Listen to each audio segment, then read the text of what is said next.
All right, folks. Kristi Noem of South Dakota, the governor of South Dakota, has shown herself to be quite the real superstar when it comes to freedom and things like that. Even more so, honestly, Greg Abbott in Texas is scaring a lot of people. He's definitely scaring a lot of people, and he's really not. On this coronavirus thing. There's talks about shutdowns again and things like that. Kristi Noem, what she's doing, and I'm gonna see what Florida's doing, but what Kristi Noem is doing is she's not doing a mask mandate, and she's not doing any shutdowns, and she's putting it out to the people and her constituents and saying to them, if this is what the data is, this is what the science is, you do what you want to do with it, and at that point you can do whatever you want to do. If you want to wear a mask, by all means wear a mask. That's fine. And I think that's a great approach. I'm going to read an article out of the Indy Sentinel, which is an Indianapolis-based newspaper, but found something very funny that they kind of shoved in there. And once again, it's always about the headlines, right? So before we do that, comment, like, share, subscribe, and then we're going to go ahead and dive into this. Here we go. All right, here we are. It says, if Joe Biden enacts mask mandates or lockdowns, South Dakota Governor Kristi Noem won't enforce them. Absolutely amazing. Right there. If I lived there, which I'm almost to the point. I know I just moved back down south from the cold north of Milwaukee, but I'm serious. I'm really, if everything keeps going the way it's going, this is probably going to have to be me trying to throw all the layer back up and go back out there. But here we go. President-elect Joe Biden has floated a nationwide lockdown and mask mandate in response to surging cases of the coronavirus across the country. But even if he follows through and orders all Americans to stay at home and cover their faces when in public, don't expect to see those mandates enforced in South Dakota. The office of Governor Kristi Noem said in a statement to the Argus Leader on Friday that the first-term governor, who's risen to stardom in the Republican Party for her hands-off approach to managing the pandemic, has no intention of using state resources to enforce any federal COVID-19 orders. It's a good day for freedom. Joe Biden realizes the president doesn't have the authority. It's a good day for freedom. Joe Biden realizes that the president doesn't have the authority to institute a mask mandate, said Ian Fury of communications specialist for Noem. For that matter, neither does the governor Noem, which is why she has provided her citizens with the full scope of the science and trusted them to make the best decisions for themselves and their loved ones. She understands that governors do not have the authority to mandate these things. It's absolutely amazing, right? Isn't that amazing? She does it. She understands, and no other governor does either.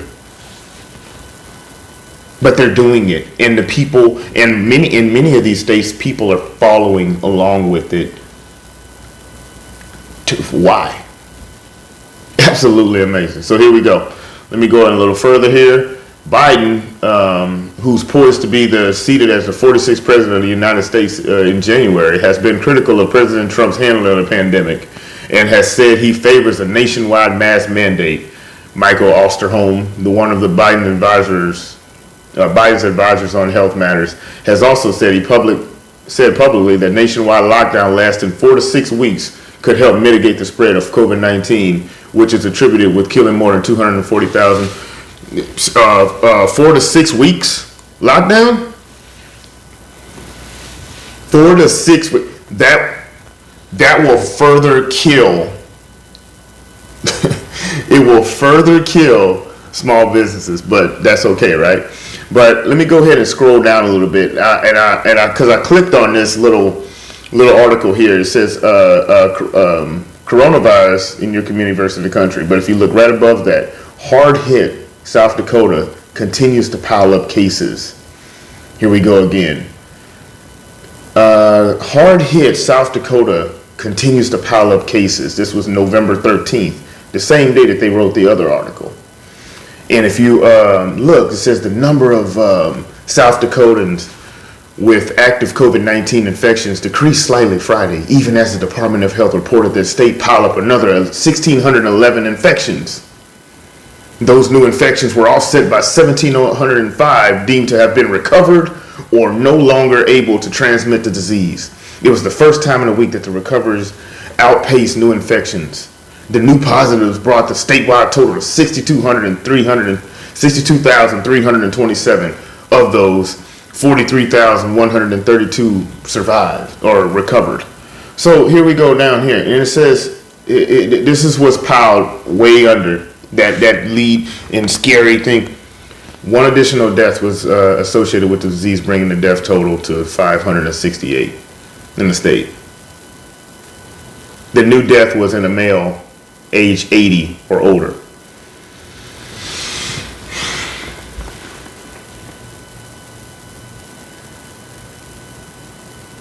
Minnehaha County saw 465 of its residents test positive for the virus, while Lincoln County added 130 infections.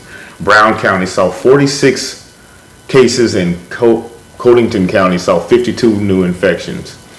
Why do they keep talking about infections? I've said it before, and others have said it on Twitter,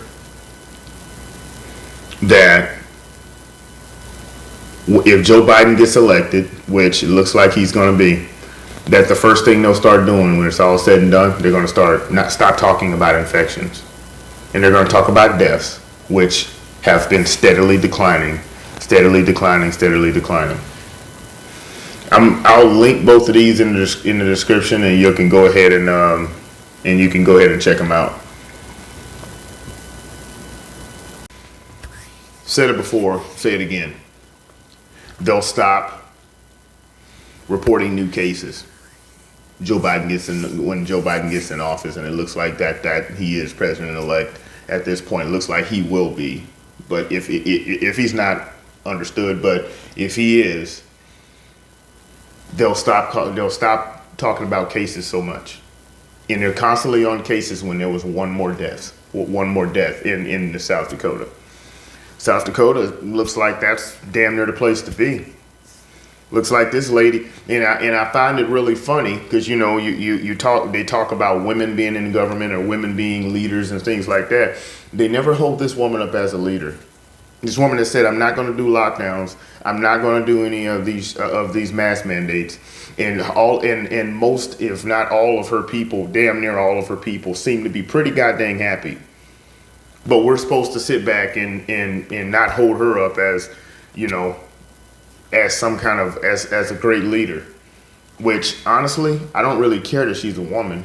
I don't care if a person is a person of color. Don't give a damn about any of that. Do I agree with your policies? And with her, I agree with her policies, and her policies have nothing to do with her being a woman. Anyway, comment, like, share, subscribe, like I said before, and we'll see you in the next one. All right.